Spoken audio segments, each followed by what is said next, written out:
Okay, I think Ben just put on some of the topics for discussion, and I think the diversity and the is important in this age of globalization. In fact, as I said, BT is British, the headquartered company, but it is headed by Ben, who is Dutch. I think it itself tells a lot to us. And I don't see many Korean companies as yet headed by Korean nationals. Of course, we have a few banks headed by foreign CEOs. But I think to become a globalized firm and be successful, I suppose we have to accept and understand diversity, products, but also consumers. So with this, since I requested Ben to shorten his remarks so we can have more interactions here. Now, please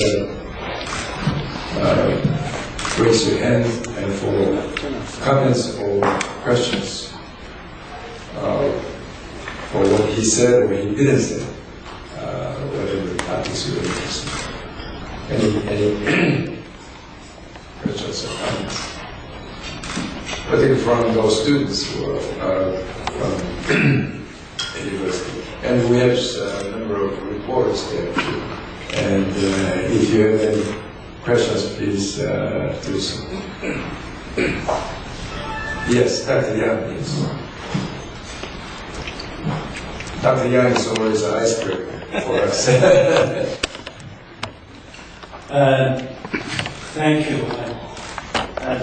I think you made a very powerful point with a very simple opening line, which was that globalization is driven by consumers. It's a very simple fact that with profound implications to think over. Now, your main theme of your very succinct lecture was social innovation. Now, I'm wondering at what level you were talking about social innovation. Were you talking about social innovation at the national level, at the corporate level, or at individual levels? My assumption was that probably social innovation is a concept which applies to a nation or a community. But as I was following you through your lecture, I got the impression that you were probably talking about social innovation at a corporate level. I wonder, whether I got you right. And what are the? You talked about social innovation as something which is driven by a single individual, but probably a social innovation. There is each society has its own capacity to drive social innovation. From that perspective, what are the key determinants of social innovation that we Koreans may want to think about? Thank you very much. It's an excellent question. I think personally that social innovation has all three dimensions. It is absolutely true that social innovation, in my view, starts with the perception of success, the definition of success. And we start with young people, the individual. Let me tell you a story where definition of success becomes very clear. 20 years ago, I was visiting a headquarters of a Japanese company, and I had to see the president. And there was a very long corridor, and I walked the corridor, and there was a table, and two beautiful young ladies were sitting there, and they would stand up and they would bow if you would pass. And to the office, but I forgot my briefcase, so I had to go back and say no ritual, and I came back third time saying, I asked the president, what's that? And he said, oh, these are two ladies who studied in the US MBA. But when they come back, I talked 20 years ago, when they come back, they need to fit into our model again. So for 1 year, their job is to bow for our customers. Well, there are two important questions. It blew my mind off that somebody who has studied an MBA would go back and stand there for a year just to fit back into the system. And what system is there that takes top talent and thinks it's more important that they have that cultural aspect than use their brains? So it takes two to tango. It takes the individual to accept this, and it takes the corporation or society to think that's a good investment of time for that young lady to go do this. And this may be a very stark contrast, and I know that it is a sensitive thing, but that's what it all is about. It's about, are you willing to accept that those brilliant minds sitting there is a waste, and maybe even not a very good idea? And are you willing, on the other hand, to say to those individuals, what on earth do you accept this? So, those are two elements of it. Society also has a role to play. Because what's the definition of success? What is the definition of success? Is it maximum inclusion? Or is it the search for excellence? Is it try to go along? Or is it try to lead? These are very fundamental questions. I think, at the essence, it's the definition of success. And the definition of success for corporations, unfortunately, in many parts of the world is to keep what you have today. And I've learned in my career in business life that always is a recipe for failure. So you have to break the mold. You have to be willing to cannibalize yourself. You have to be willing to say, this was working for me so far, now we're going to try something completely different going forward. Because innovation will take place. If you don't do it, somebody else will do it for you. Now, that is a very fundamental, different philosophy than the prevailing philosophies in many organizations. About Korea, widely successful, fantastic model, but its model, globalization 1.0. Make the best products, don't care from where, bring them to the market, bring them fast. Globalization 2.0 is, are we an inclusive society? Is it easy for me to bring my ideas to Korea? Is it easy for you to open up and bring the best ideas into your companies and institutions and work with them? Is it easy for a person to say, I want the Korean ideas into my part of the company? In BT we have 17 different passports, and I talked to 150. I'm Dutch. The guy who runs Global is French. The guy who runs the US for us is New Zealander. We don't look at passports. We look to the best ideas from the best people that we can find. And I think that is a fundamental question. Were there any resistance from the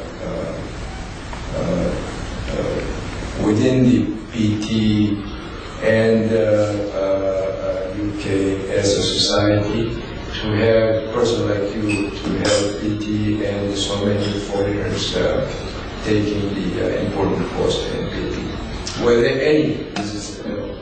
So I have to be honest. We were in a crisis. And under a crisis, everything is possible. So the answer is absolutely there was resistance. But the resistance was less than the desire to fix a crisis. And when I came in the UK, the headline was Ben Who? Because they've never heard of me. A Dutchman working in the US, why the heck would you go and hire a person like that? So it's quite natural, and that's okay. That's perfect, no problem with that. So I don't expect a red carpet offering, you know. I don't expect doors to go open and people say, ah, fantastic. No. It will be a battle if you come as the foreigner into... When I came to the US, in a company that was wildly successful in the US, but had no idea about localization. When I came in, the first week, people said it was a big mistake to hire you. You said all those things that we don't want to hear. Big mistake.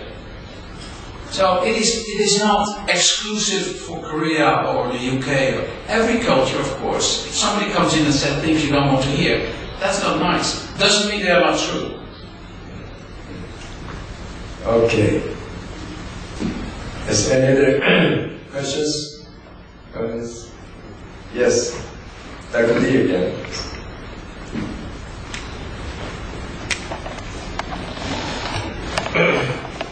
Okay, if I ask you, what is the reason of the rise of big corporations and the fall of the corporations, you may answer is how to adapt to the change.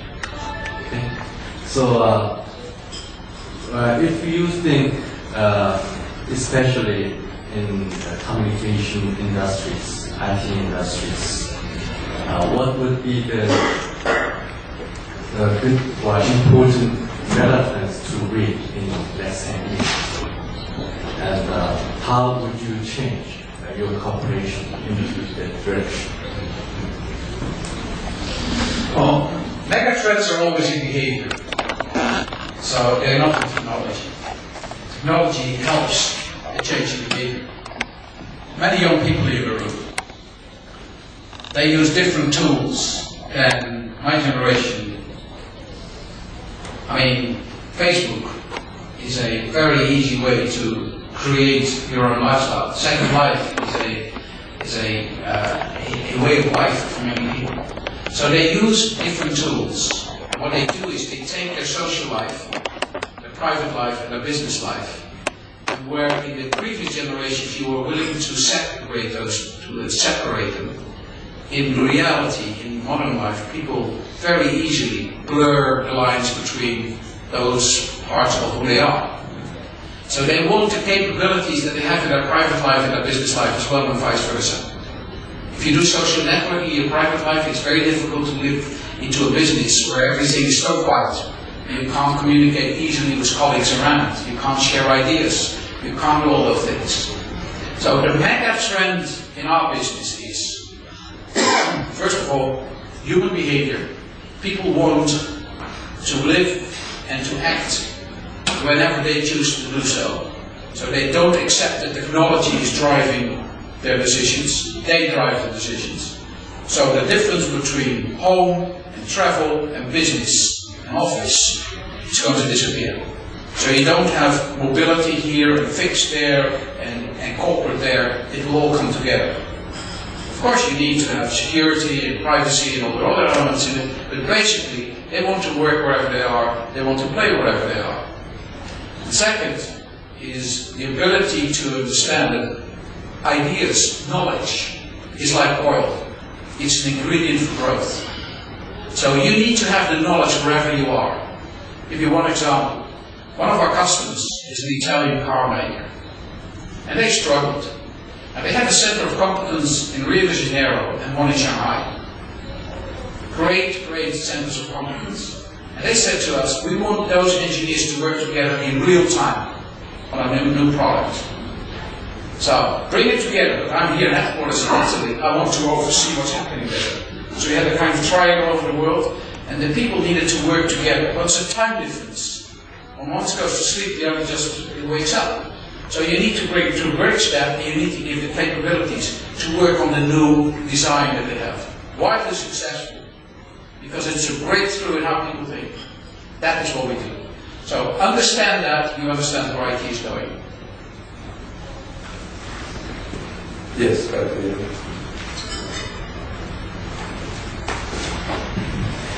And please allow me to another question for the purpose of helping you keep the ball rolling.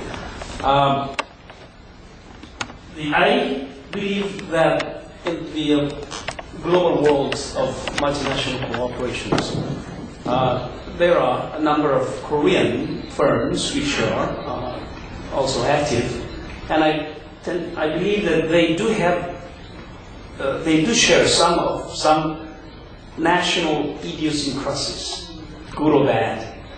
And I would like to ask you for your opinion about some of those Korean business firms, big businesses, idiosyncrasies, good or bad.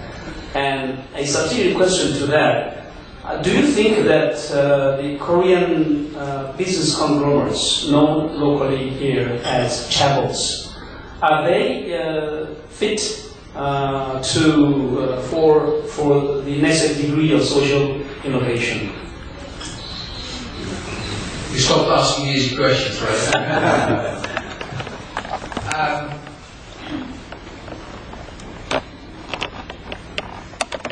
Korean companies have been wildly successful in globalization 1.0, as I said, and I really mean that.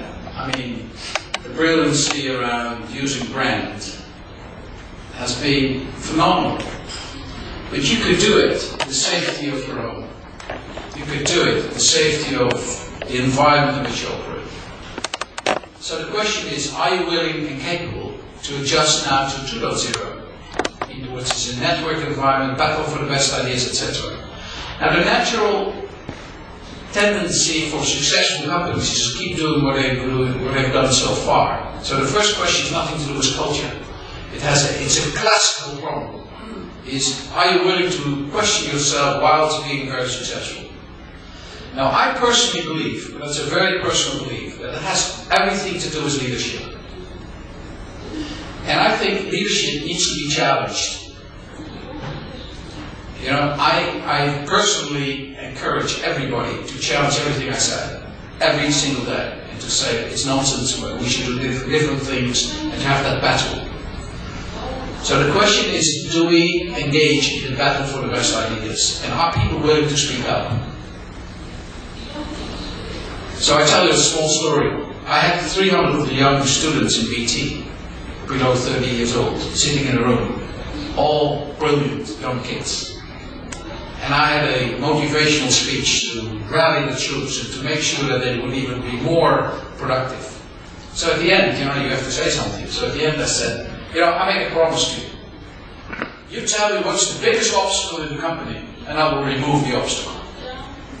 Basic mistake. Because a young kid in the back raised his arm and said, okay, you tell me. He stood up and he said, the biggest obstacle in the company is you. Right. That was a brilliant speech.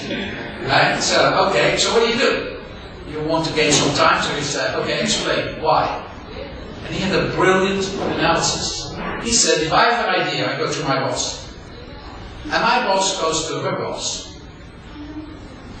And her boss goes to you. And if you don't understand what I'm saying, you will say no. So ultimately, your brain, your personal brain, is the limitation of what we can do in the company. And how dare you, being over 50, to understand what I think as 25. And the kid was right. 100% right. In order to get the best ideas, it can't be true that the limitation of the experience of the past will be the measurement going forward. So, why do I tell this story? I'm not an expert in chaebols. I'm not. But I observe. I'm not so sure that the same story will happen in any of those companies.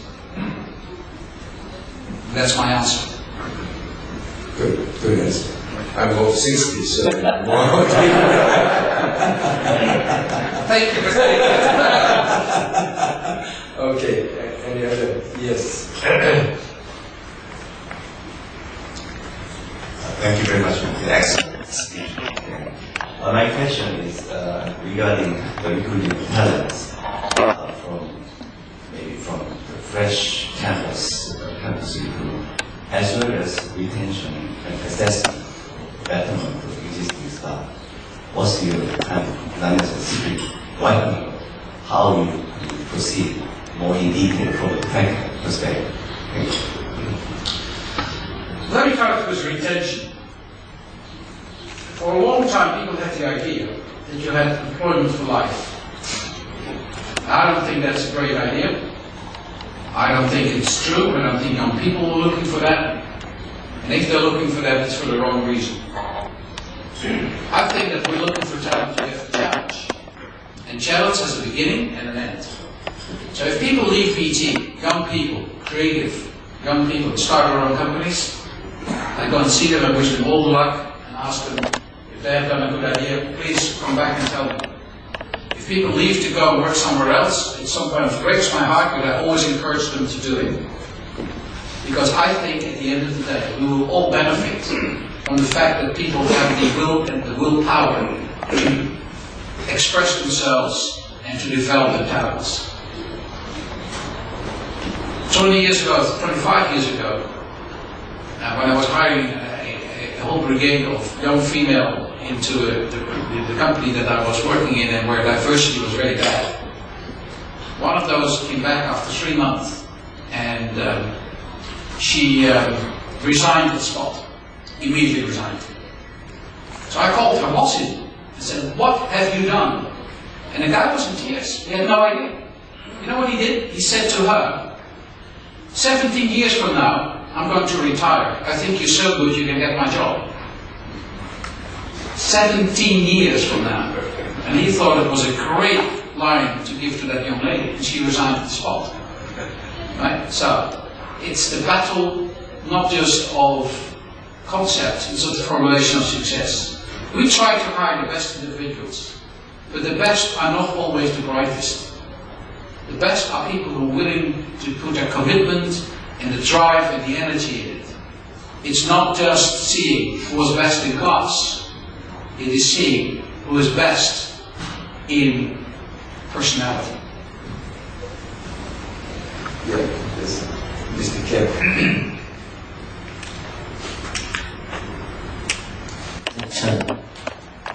Mr. Verwaayen, insightful presentation this morning. I do agree your approach of globalization starting from consumers, customers. Since I've been several years in London, I was a customer of BT. I want to tell a little experience of my own with BT. There is one day I found that the telephone in my home was not working anymore. So I called BT and asked them to check your telephone service. And they said, your telephone service is in good condition. We can detect the problem from the headquarters.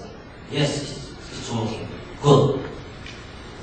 And they added, please check the plugs and inside lines. I did check the plugs and telephone if it's been bad, but no problem I found. And again I asked your staff to check my telephone. And they did the same thing. Your phone is in normal condition. So I buy a new telephone to replace the old one. Again, it doesn't work. So after several appeals, they finally decided to dispatch technicians to my home. And 2 technicians came and checked every plugs, telephone. They found no problem. At last they came out of home and checked the outside wire to the telephone pole, and they found that the outside wire was not working, and they replaced brand new wire. Then telephone service began normally. So at that time I thought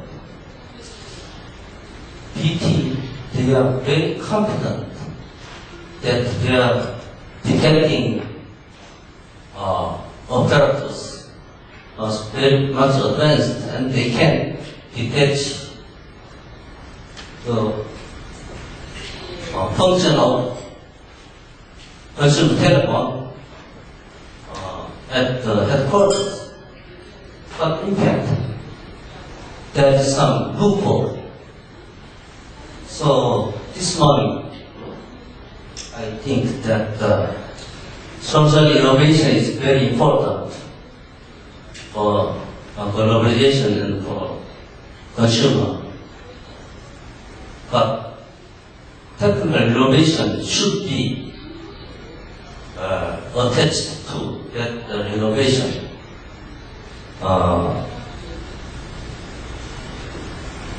I think it's a very minor incident for you, who is the CEO of big group. But I think my experience will mean something to you. So, what's your future plan or motivation of your staff? And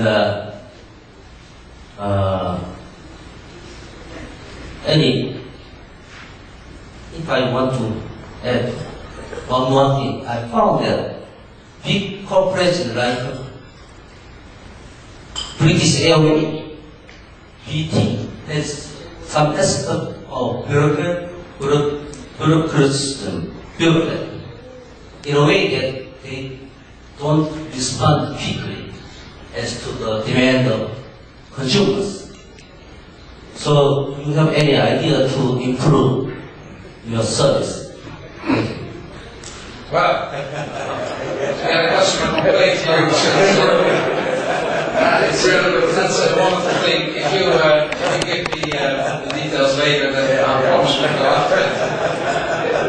It's an interesting story. I mean, it tells you how passionate people are about their subject. Because I get a full customer complaint here. I'm looking to my BlackBerry. I've said to all we have 17 million customers. So if a fraction of the thing goes wrong, everybody has heard about the story where something goes wrong. And you take one example, out of 100 million customer contacts every year where it goes wrong, it's maybe an interesting indication that it is very difficult to be perfect. And I've never said that we would be perfect. But to bring this into balance with my story about globalization is a little far-stretched, to be honest. But I ask every one of our customers to email me, and they do it. I'll provide it today, where they have stories like this and other stories and suggestions and everything else, and I always answer them. So I'll answer your question personally. Don't worry about it, and I'll take note where this incident happened. I don't think it's indicative of what service companies should do. It is indicative of how important it is for an individual to see how a big story boils down to an individual experience. You may have had 7 years of no uninterrupted service. They count for nothing if you have one event where you're frustrated.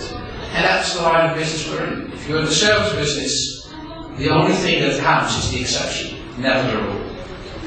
Thank you. Yes. Good morning. My name is Ernest Lee. I have a very simple business question that you may answer. Globalization, today's topic, is, I think, enabled by a network economy, which is changing all global economic structure. I think BT is in the middle of change and leading the change. My question is, where is the focus for BT for future development? Thank you.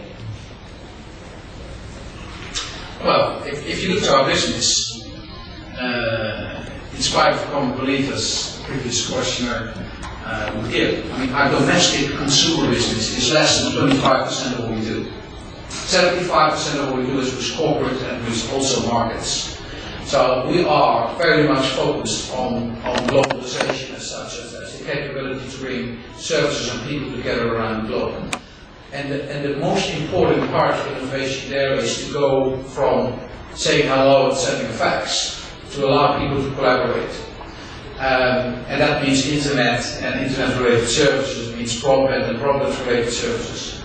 But at the end of the day, it's all about the capabilities that you have to support others in their drive for productivity or in their drive for opening new markets. So our aim will be not so much in capacity, in network capacity, our aim will be in service and service creation. When BT was called British Telecommunication, I thought that complaints like that was heard more often. But now, BT, as Ben said, is really globalized program, and there's more operations abroad. So I suppose it's now totally, almost totally different company today. Yes, sir, First, thank you for your presentation this morning. I was impressed of your explanation about the importance of the difference of the culture, and the reason that people and the organizations are conservative is that because people were always successful in the past. So about that, I actually work as an HR consultant myself, and most times I offer an alternative to our clients to change or to make some enhancements, because most of our Korean companies also are not free from the global competition. But sometimes they say like our industry or this company is very different from other industries or other country.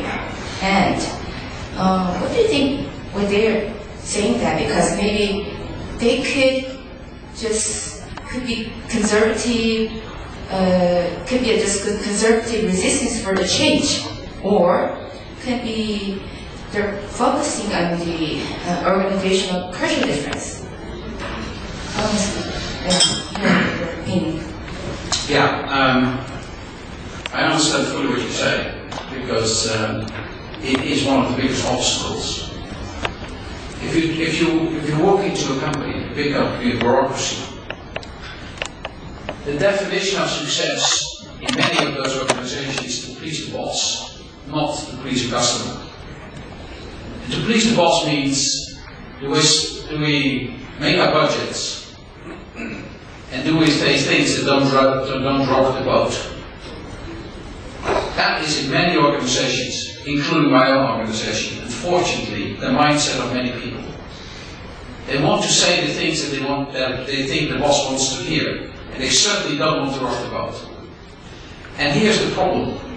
If you do that on a constant basis, one day you will wake up and the company's in trouble, and you don't know where it was caused. Now, that may be true, and we can say that here, but now everybody goes back to the same office. And what happens there is the reality changes. It changes from the big picture to the small picture in the department or in the individual career of an individual. So I think it's about leadership. I don't blame the person, the little guy, sitting there having to make a mini decision. What it is do we allow organizations, do we allow our own organization, do I allow in BT, my company, the company that conservatism, don't rock the boat, let's please the boss, let's say the easy things to listen to be the prevailing and dominant culture? Or do we challenge ourselves enough that ideas that you bring, all of a sudden will fit? Because the problem is you will probably be right in what you propose, but it doesn't fit.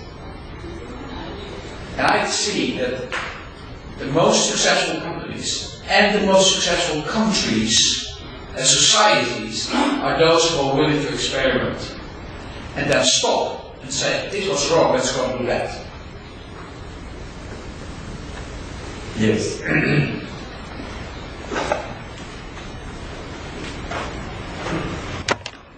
Thank you for your interesting remarks.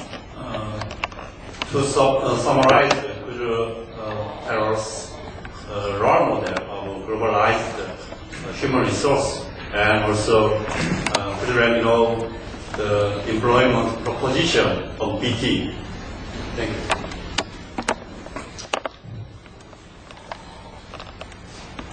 Let me say two things about that. If you want to have the best, you need to define what the best is. And the best is not the brightest always. The best is that also can form the best team. And I think diversity is an enormous important element to it. Diversity of ideas, backgrounds, anyway, any form of diversity is better. Because if you get conformity, you get a dominant culture. And in a dominant culture, it's much harder to change than if you have a very diverse culture. Now, Dr. Sarkoma asked the right question. Is it easy to change into diversity? And the answer is no. Very, very difficult. Very, very difficult. There are all kinds of glass ceilings.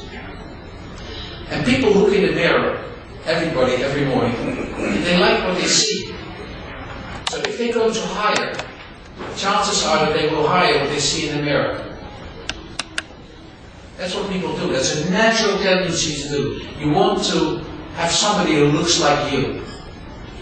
So why do men hire men? Because they look in the mirror in the morning, they see a man. And why do people hire people from the same backgrounds? Because they look in the mirror and they see what they have, or what they see, they like that. So it takes an extraordinarily strong personality to hire the opposite of who you are. It takes an extraordinarily confident person to hire somebody better than you are yourself. And I think that's what we need to encourage. I think it's ridiculous, and I'll be very outspoken, that we do not have a female participation in business. That's at least 50%. If I look to the universities and the talent, we have 50% of the best people being female. No wonder, because it's half of the world population. So why would it be different? And do we give them the encouragement, the flexibility? We now do.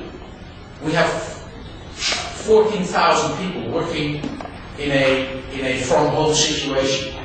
We have 99.9% of females coming back after pregnancy into BT because we accommodate their needs and we are willing to be flexible. Because this is a crucial element not to lose their insights in their brains. And the same goes with all kind of other different aspects of diversity. But I tell you, it's very hard work and it gives an enormous amount of energy in an organization, not just to say it, but to do it. Okay. Any questions or comments from the student delegation here? Yeah, okay, back to you. Is he from the student No, delegation? He used to be students. That could be that, lifelong learning, so that's what we all say. So, You're over 40, right? Lifelong education and lifelong training is my motivation. So I want to represent the questions of the students.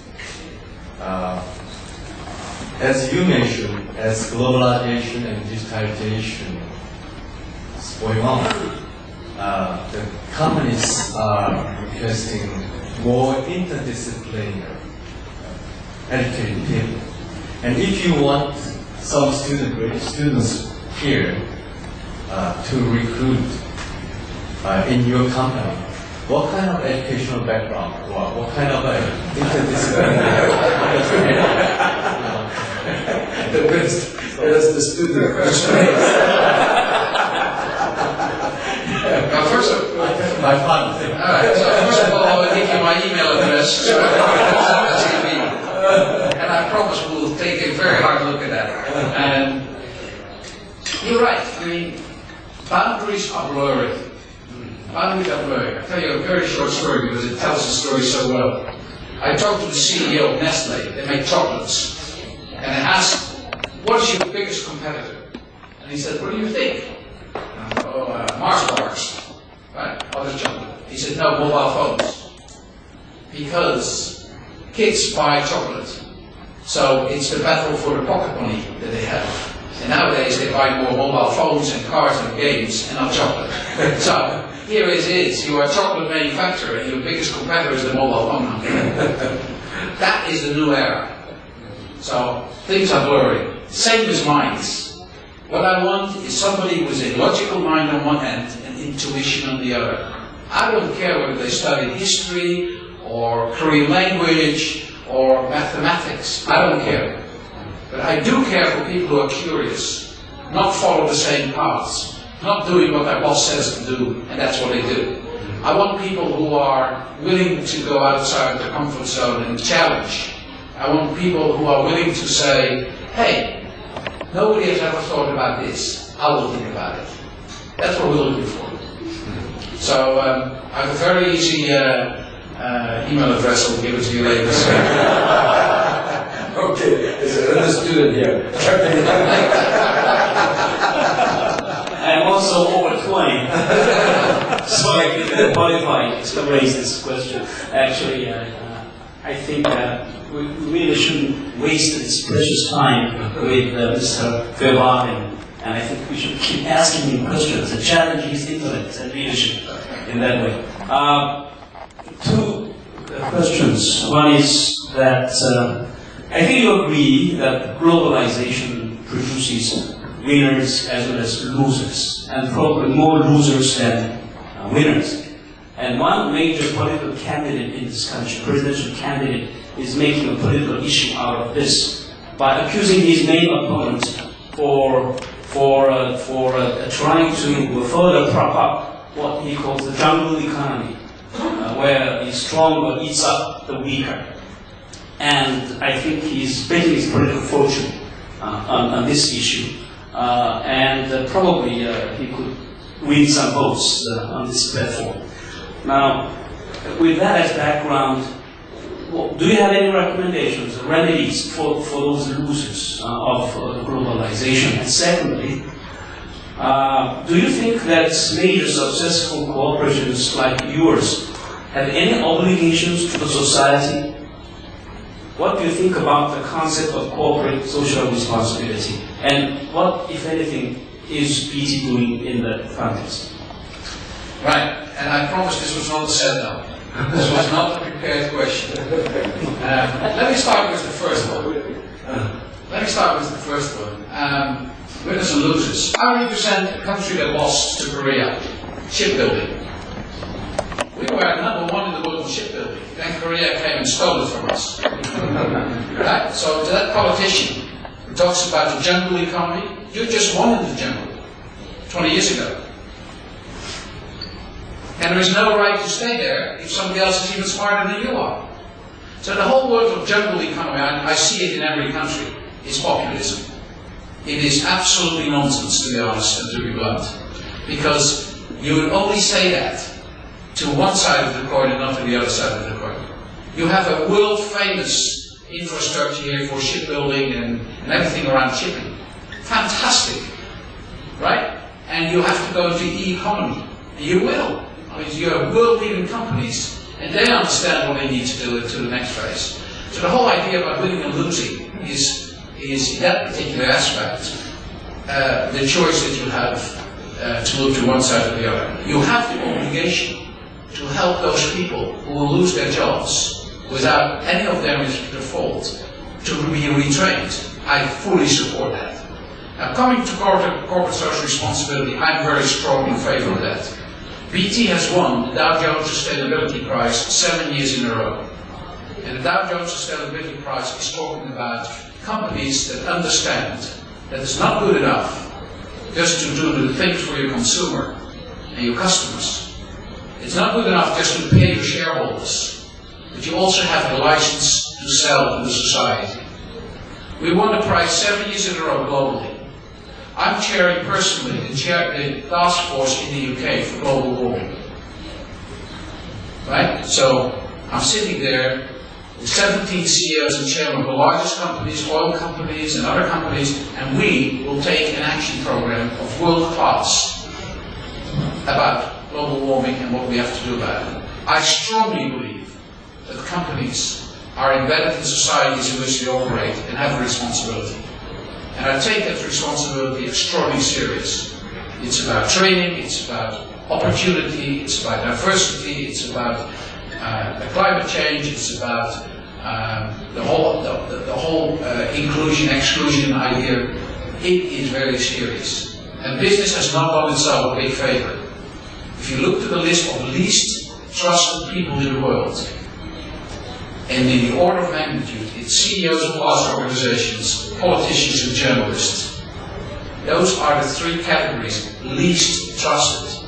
Those are the opinion makers of society. So we all are in the same boat here. What is the source of that ranking of those lists? Sorry? What's the source of that? Yeah. I will. It's the. I thought it was Oxford University. Okay, yeah. You'll be the last. I think we have to let the pen go to work. Thank you. My one question is very simple. You just joined BT. It's very small, but I just want to know why you accept to be a CEO when the BT want to hire you.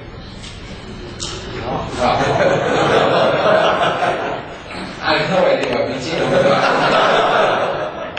They will regret it ever since. I'm just joking. I was working in the US. I was working for Lucent, which was a story in and by itself. A company that raced to the bubble enormously and then fall back tremendously. And somebody called me and said, BT is in trouble and the chairman wants to have a chat. And I said, well, no, I don't want to work for them. I'm sitting in the US, I'm very happy. No interest whatsoever. He said, well, why don't you come over and give some advice? You know, people are curious. I was curious. And, I know BT for all my life and I want to give some advice and see what we can do. And it was a very clever chairman who never gave me any chance, and at the end of the day, I was running the company. In life, there are two things that you need to know. Luck is extraordinarily important. If people think they're there because they're the best, they're not honest. You have to be lucky in life. And I was lucky. And the second thing that you have to realize is you're only there for a short while. You don't own the company. The company is owned by the community that forms the company. And you only are on a train. The train will move on, whether you're on the train or off the train. The train wants to move on. And you have only one obligation. Leave the train in a better state than when you arrived. So I have a very simple philosophy. I'm there to help as much as I can, and I need to know that at a certain point in time somebody else will be better placed to go to bring it to the next phase. That's it. Okay. Yes. Okay. Yes. You'll be the last one. Yes. Why do you emphasize diversity and creativeness in your business and particular to your firm? But I want to know, do you have any or a good strategy you maintain consistency and integrity across your global organizations? And is it only driven by performance or do you have some strategy? Well, if you talk about leadership, there are only three things a leader can do. You can set the agenda, you can set the tone and choose people, and you show your real colors when you choose people. And I'll give you one example. We needed a new director of strategy. In an organization of 149,000 people around the globe doing more than $40 billion, we've chosen a 32-year-old young female to run a global strategy. And she is, I think, fantastic. But she's a promise. You can't be anything else at 32 than being a promise. So you also take, let's say, a calculated risk. I think she will be dynamite. I think she will be extremely good. But you take a risk. So I think you have to show that you really mean what you say in your actual day-to-day acts. I think diversity is a must-do. We simply cannot afford, not as a society, not as a corporation, nor as individuals, to be extraordinarily pushy on that. But you have to make calculated risk, because if it's a proven record, it will take 5 generations before you get there, and we don't have 5 generations. Okay, thank you very much. I think I'm very sure that what Ben has been saying was very, very helpful to students and our members who are representing major corporations and the financial institutions here. And I appreciate very much for sharing with us your very, very insightful reviews based on your very the personal experiences. I wish you more success at the PT, and we'd like to see more PT services in Korea as well. Okay, please join me in thanking the Ben for his attention.